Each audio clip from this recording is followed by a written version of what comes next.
Hey, and welcome back to Movies That Should Have Known Better.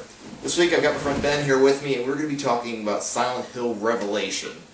Because we literally just got back seeing it, and wow, it was, Well, go ahead, what were your first thoughts on that one? I'm coming at it from a fresh perspective. I didn't see the first one, kind of stayed away from it, heard some of the reviews. Try to stay with good reason, that's... Right, I try to stay away from the reviewers. Most of the time I tend to disagree with a lot of what they have to say on a lot of them, but I went with this one, saw it in 3D, not just 2D this time. Yeah. Pretty much wasted, I think. Yeah, it was a kind of a little bit of a overkill, I think, on the 3D. Yeah, I mean, there were some points you can see they tried, but it's not... Right. It just didn't work good. That's... Right, when I think of a typical horror film, I think a lot of blood. Typically in this movie, as you watch it, an hour and a half of your life, pretty much wasted. Yeah, I agree with that. There's not a lot of blood. I mean, in comparison to what you think of a Saw movie. Yeah, or most typical horror. Right, Jason, you're going to see a lot more blood than you did in this film. Definitely. Let's see. I don't know about the, what did you think of the casting? I thought, alright, maybe not even the casting necessarily, I thought, once again, Sean Bean had a ridiculously small role compared to his character's role in the games. It's just I know you're not really familiar with the games at all, but, I mean, basically his character is the main character in Silent Hill. And it's just not... he plays such a small role in both movies. It's kind of ridiculous. I mean, what did you think of how little he was in it? Yeah, I have to agree. If you're talking about him being the main character in the game, then you kind of take that and reverse it. He was probably maybe the third, even fourth most important person that I saw in this movie. He really had not a lot of face time. His daughter Sharon had basically the main role there in that. Yeah, that's true. And Sean Bean kind of played the typical part he's been playing recently here in these different movies and horror movies. Which is him on the other side being a murderer. Yeah, on a couple of them.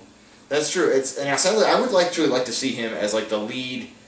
I don't know if we're a good guy character really, because in this movie there's not really a good guy or a bad guy, but I would like to see him as a non-villain character, as a lead non-villain character. I think he would actually do that really well. I just wish someone would give him that role. Right. I think he's a pretty good actor. I don't think he definitely has the skills. He's not really one of your well-known actors right now. I think he's up and coming. Yeah. I think he's probably one of those guys you see him, it's like, oh yeah! I mean, you may not remember his name, but it's like, okay, it's like, I remember him from, that kind of thing. Probably the most obvious one was, he was Boromir in Lord of the Rings. That's one probably most people would just go like, oh yeah, I remember that one. Right. If you saw him, you'd recognize him. I don't think when you think of Silent Hill, you're going to pop out and say, yeah, probably not. Say his name, him coming to mind, first and foremost. Yeah, I did, I mentioned this before. I actually thought the ending was kind of amusing because I never thought I'd find myself rooting for Pyramid Head to win a fight. I mean, for anybody who's played the games, they know Pyramid Head is like one of the boss villains. He's supposed to be a manifestation of this guy's own personal inner demons, and in here he's like Alyssa's guardian, basically. It's kind of weird, but it was really funny. I thought I was like, wow, that's. I think they did a pretty good job there with the flashbacks. I mean, as we sat there and watched it for that hour and a half, there were quite a few flashbacks. They did a pretty good job of tying that in. In the beginning of the movie, them coming into the amusement park, but they're having that vision, and then kind of rolling it back around at the end there to finish it off. That's true. I did like that, and I will say there actually felt like there was more backstory. Now, once again, you said you haven't seen the first film, and that's cool. There actually felt like what little backstory was actually given to this movie actually felt more complete than any of the backstory in the first movie, in my opinion. It's like you had this backstory that didn't make any sense. Here, you only get a little bit of backstory, but it makes more sense, at least. So in your opinion, do you think, and typically what I've seen with a lot of horror films, they get worse as they go on. They don't really get better. Do you feel there's a lot of difference between the first one to the second one? Actually, I think there was. In the first one, honestly, there was a lot more blood and gore in the first movie. They actually toned that down quite a bit. Now, once again, from more of a game perspective, because in the game, despite it being a horror genre game, there's not a lot of like blood and gore. It's very odd and kind of grotesque, but it's not bloody, if you will. Well, as bloody as you might think. But yeah, the first movie was very bloody, very gory. This one was not obviously so much. You mentioned that, and and I thought, I don't know, it really, as a movie, I didn't think it was really good. Like, I was either yawning or laughing through most of it, but just, yeah. I think it was better than the first movie, at least. That's, maybe stretching it, but still. But yeah. Yeah, some of the special effects I thought were done pretty well on some of the 3D aspects of it, but again, like we talked about earlier, I think it kind of fell a little bit short of what I was hoping for in the 3D aspect of it. I wish things would have been a little bit better done. Yeah. Some of the scenes got kind of grainy. Yeah, that's definitely true. But I thought it could have been a lot clearer. True. To what it was when it was done. Now, and just to be honest, we probably would have seen it in just 2D, except the 2D movies didn't start until like later in the afternoon, and like we showed up 2 o'clock. Oh, okay, the 3D version is playing. Oh, okay, sure, why not? So it was more of that was what was playing rather than we actually wanted to see it in 3D. There was pretty sparse attendance. I'd have to say there's probably 8 to 10 if that, people, yeah. Probably. Considering it just opened this weekend, that's pretty pathetic. So, right. So it's definitely not going to be on the top 5 on the yeah, not breaking any money makers there. No, that's for sure. So do you think towards the end, when you talked about the way it ended, do you think we were talking when we were leaving the movie? Do you think they're going to come out with another one? Or do you think they kind of left it open-ended there, or do you think they're going to kind of cut it off at 2? Oh, they did. Yeah, I definitely agree they left it open-ended. It was interesting the way they ended it, like with them driving out of town and then turning back and looking and seeing that the town was returning to the way it was. Well, okay, that was kind of interesting, I thought, as, it's like, okay, if you're going to leave it open-ended, I think that was a good way to do it. But, I don't know if they would make another one. I mean, there's been plenty of video games, so, they may be wanting to shoot for it. I think this movie actually was better than the first one, but I don't really know that it'll actually do that well in the theater, except given what sparse attendance we saw. Right. I think it'll end up being where the people will probably go just because they're curious, more so on the game aspect, and see how it kind of matches up to that. Probably, yeah. Versus the overall quality of the movie. Yeah, definitely, yeah. So we'll definitely have to see if it'll come out with another one. I think after this one, I'm pretty sure it's going to flop there. Oh, yeah. When the final numbers come out, it'll be interesting to see where they're at. But of all time, I think of the top worst horror films. I don't really know where this will rank. I know WWE did a couple with, John Cena there. He did The Marine, and Kane was in another one. Kane was in, I can't even think of what that one was called now. It was so unmemorable.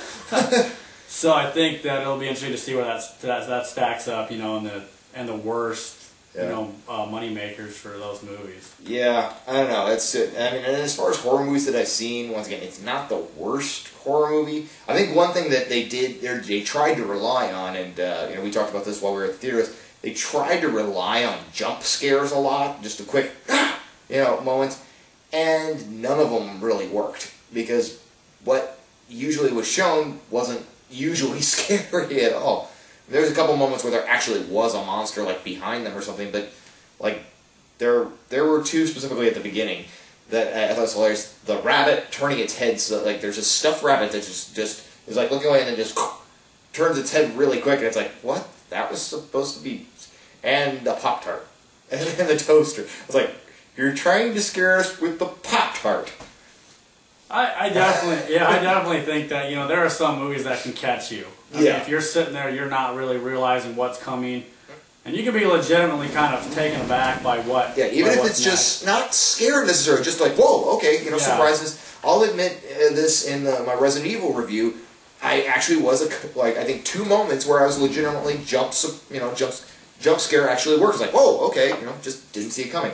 This one, either you could see them coming or they just flat out didn't work. Right. There was no point where I was kind of shocked by what was happening. I think that's the only thing I think that kept it kind of from being a better movie, I think, was you kind of knew what was going to unfold. I mean, with other horror movies, sometimes they do a pretty good job at at keeping things kind of hidden and kind of going different directions with it than you think they're going to go. Definitely. This one kind of followed the course of what you thought was going to happen. Yeah. There really were no surprises. Yeah, pretty darn predictable. Yeah, I mean, I agree with that. All right. Any final thoughts on this one? I don't know. It's as far as like like say an overall movie versus a horror movie. I think overall, it's fairly well done. Casting was all right. Didn't have any really big name, top name people. That's true. Oh, I should mention this one while we're mentioning casting. I think the funniest bit of casting, I don't know if it's funny, ironic, or how you put it, but was that one scene with Malcolm McDowell as the black guy. Oh my gosh, that was actually almost amusing to see him in there just for that one scene. Then he gets shot and like morphs into this monster, and you never actually see him again. But I mean, the monster dies. But it just, I was like that. I was like, that is hilarious. And our friend Peter, we went to see it with, just mentions like it's sad to see that he sank so low to be playing that one scene in this movie. It's like, that's a good point. Right. Sean Bean. Overall, I probably wouldn't. I mean, definitely, probably not when you want to go spend your money on a theater. If you want to rent it, that's probably... Yeah, it's rentable, Netflix, maybe, yeah. I definitely don't buy it. Yeah, if this is one of those, you're waiting for Halloween so you can see, this is going to be your Halloween horror movie, it's not. It'll fall flat. It's pathetic, yeah, on that level, yeah. So, all right, like I said, thanks for Ben for helping me out this week. We'll take a look at something new next week. Speculative Viewed, out.